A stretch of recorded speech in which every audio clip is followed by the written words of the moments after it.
What's your biggest first world problem? Dealing with the side effects of getting CURED* of cancer. I'm lucky enough to be alive complaining about all the bullshit after. *CANCER is never really cured because all the cures also cause cancer plus recurrence. There's a guy I used to play games with who got cancer as a kid, beat it, got cancer again, and beat it again all before he was 20. He was actually pretty depressed afterwards because now he had to try and figure out how to pay for his medical bills. I think he had expected to just live life for a bit, have some fun, hang out with his friends, and didn't expect to live very long. He had no plan once his cancer was gone. When I miss the bus, I go back home and take the car. At least you try and take the bus. Looks out window while drinking coffee in his PJs. Whoops, there goes the bus. Third time this week. Go figure. Slow thoughtful sip. My house is big enough that I can lose Wi-Fi connection in the kitchen. I had this problem and I'm going to sound like an ad here, but Google's Wi-Fi routers are amazing. You set 3 of them up around your house as they instruct, and you have full speed internet anywhere. Works in my house across multiple floors and even outside. I have a dark blue luxury sedan in my driveway. Whenever I clean it, dragonflies think it's a body of water and come poop on it. It's covered in little yellow mustard spots all summer long. Edit ugh. Seeing the comments now I'm beginning to suspect it's dragonflyism. I wish I hadn't tiled today at all. Each of my 3 kids likes a different type of toothpaste. Sounds like it easier to get new kids than worry about restocking 3 types of toothpaste. He probably threw out the receipt, so now he can't return them.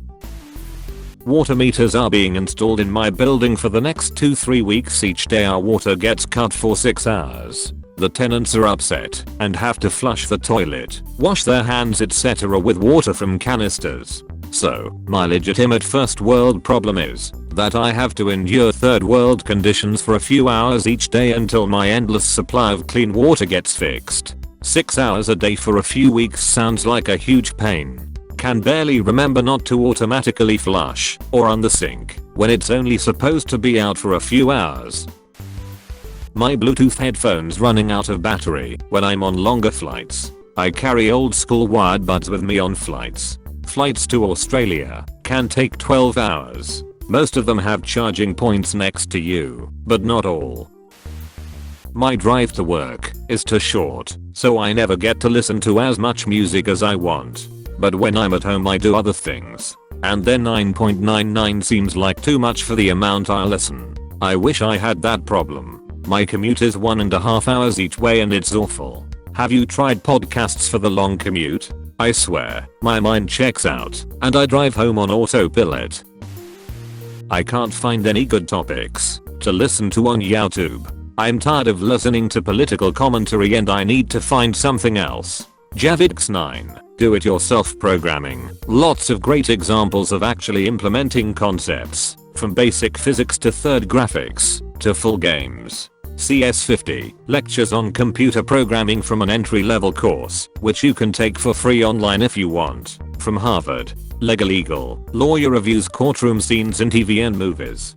3 blue 1 brown abstract math concepts. Fermilab, physics. And a couple of channels about things I don't care about, but watch the videos anyway, because it's enjoyable to listen to people talk about things they are passionate about. Steve 1989 Marinefo, Fisherman's Life, Lockpicking Lawyer. Edit. Lots of replies to this, with people suggesting channels. Can't personally vouch for all of them, but a couple that are high quality that are left off of here would be Nylad, Chemistry. Check out the series where he synthesizes commercial drugs. Very interesting. Gray, hard to describe and doesn't upload often, but if you like XKCD's over-analysis of mundane ideas, this will probably appeal to you. PBS Digital Studios. Kicked myself when someone else suggested this. Great programming. The Spacetime series is a personal favorite of mine. Kurtjasagged, animated science videos split between theoretical and informative about contemporary science. Benita, dude builds a computer from scratch using parts he'd pick up at a Radio Shack on breadboards. Bon Appetit, cooking videos, but so much more. A few different series on their channel, from just recreating recipes on their website, to creating new recipes, to whatever the hell it is that Brad does. Binging with Babish. Side note, I haven't really kept up with his stuff, so can't speak to the recent quality. But mostly he's either recreating the food you see in TV and movies, or in a newer series going over the basics and educating you on how to cook from scratch. The hurricane momentarily knocked out my power last night while I was asleep, and it reset all my Philips Hue lights, so I was awoken by every single light in my room being on. The hurricane is going to be around me tomorrow. I'm far enough north in my state that we are just gonna be a little windy. I'm worried about power outages. Then I realize what the Bahamas is going through, and I feel guilty about worrying about a little wind. My fiance's mom loves radishes. Like, she goes through a bag of those pre-picked and washed radishes from Walmart in a day and doesn't allow anyone else in the house to touch them without permission. When Hurricane Florence wrecked parts of the East Coast last year and ruined thousands of lives, her first thought was, oh my, that's where my radishes comes from. To her credit, her next thoughts were for the people actually affected by the hurricane, and how selfish her first thought was. She gave money for disaster relief like the family usually does. Lovely woman, but she loves her radishes. These pretzels are making me thirsty. I've said it before, and I say it again. My thermos mug holds the heat too damn well. I can't enjoy my morning coffee on my way to work.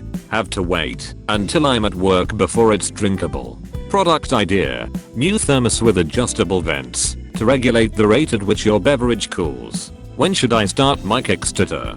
Better idea if only someone made a substance you could add to a hot beverage to cool it down slightly. Maybe something recyclable that'd turn into an innocuous substance after use.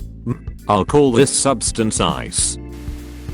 When a message pops up on my watch and I go to clear it, I have to be careful not to accidentally press one of the suggested responses. They are consistently terrible. At best it would look abrupt, like replying okay to a long thoughtful message. At worst it would be downright inappropriate, like replying sounds good or nice to a message about an old family member.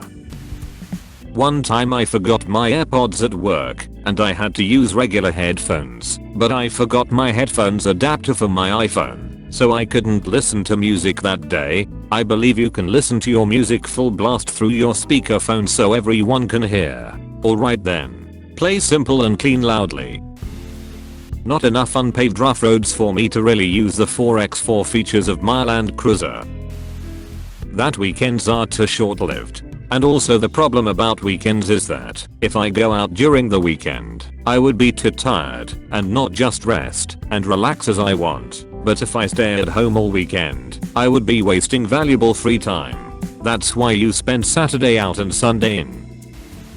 When I moved into my first house, renting, after college, it was a massive increase in the amount of space I had, especially because it was just me living there. I've always been big into decorating. My college dorm always had plants, framed pictures and posters, etc. I refuse to be one of those only a couch and a TV kind of guys. When I first moved into my house I literally thought, man, this place is so big, I don't have enough stuff to fill it with to make it aesthetic.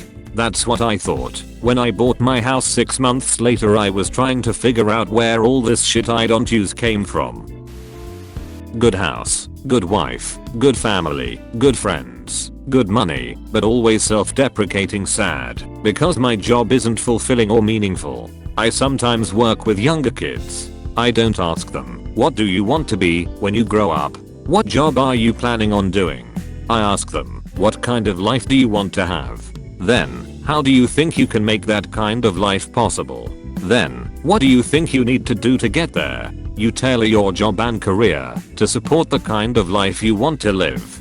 Jobs change, careers change, you might switch industries when yours goes the way of the horse and buggy. Who knows? But your life, the things you want, those might be more constant, and the job is just a means to that end. In which case, it's easier to have a better attitude and perspective about work because it's just there to fuel what really matters to you, which can cause an interesting positive feedback loop. If you have a better attitude, people will want to work with you more, which can open more doors for you and give you more opportunities, which lead to better outcomes. I don't care at all if my job is meaningful or fulfilling. It's just there to fuel my life with my wife and family, and so we can do all the things we want to do. It's a shift in perspective. Sometimes it's not about finding fulfillment in what we do, but focusing on the things that are meaningful and doing the other shit in service of them. Man, I feel you. My advice is, the grass is always greener, so do what's best for your family. I've been on the fulfilling job that doesn't pay all that well side. It's badass, but unless you can live comfortably, not super rich, but not struggling, there's always the little thought of, I could be making more doingses. It's a killer that slowly sucks the joy out of the job away. I've been in the boringses side of things with great pay, hours, benefits, and all I could think of was, I wish I could do something that was fulfilling. Or, I'm wasting my life away doing this. For me, the deciding factor is, if other people are depending on me, I gotta produce the most I can. I tried the fulfilling job that didn't pay well when I was single and young and didn't care about money. Now I gotta make money for my family now. I'm never satisfied anyway, so I better do what's best for the people around me. But that's just my opinion.